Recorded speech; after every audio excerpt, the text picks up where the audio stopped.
This is First Contact, Stories of the Call Center.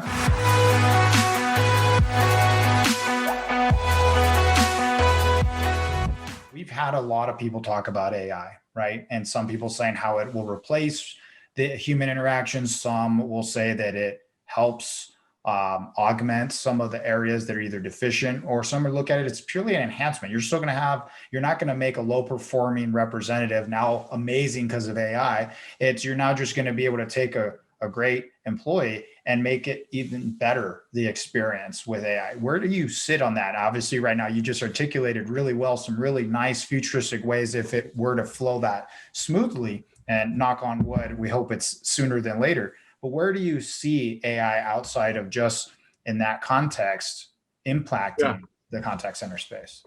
Okay, let me tell you about my Milkman. 10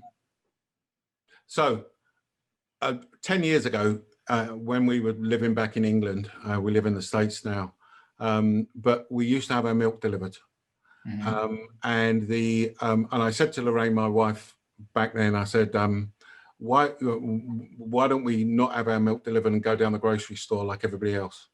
And Lorraine said, no, Kevin comes around on a Friday night and he collects the check. He tells us how much it is. I pay. We have a bit of a laugh and a joke. I don't want to get rid of Kevin because, I have a bit of a laugh with him. Fine.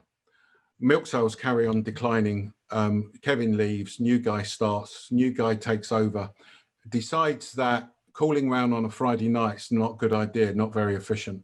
So what he's going to do is he's going to leave the receipt underneath the milk bottle, and he's going to ask us to leave a check for the milk in the right place. Guess what happened after 2 months? After 2 months, we decided that we're going to go down the grocery store. So why am I telling you that story? And I will come onto AI.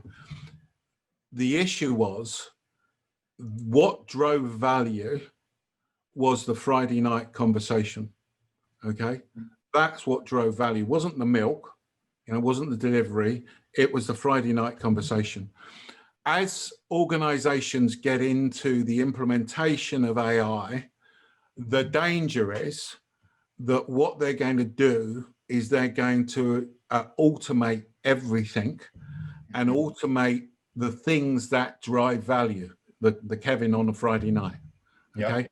And that will be a huge mistake. So AI, I love technology.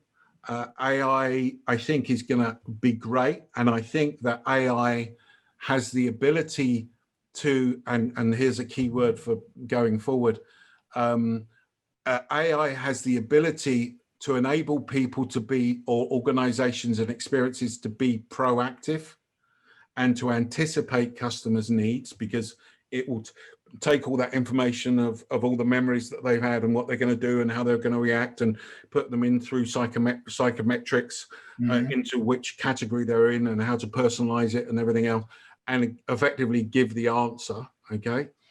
The danger is that AI, but to do that, you've got to train the AI on customers' behaviors. So you've got to train the AI on behavioral science, and that bit about customers are irrational. We had somebody on our podcast a little while ago from the AI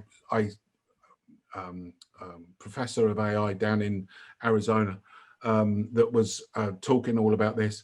You've got to train the AI to understand it, otherwise it's garbage in, garbage out. Mm-hmm. And my fear is that AI will just get used to automate everything, and automate, the call center and automate everything, and the pendulum's going to swing too far to automation, and not realize that it's missing Kevin and collecting that.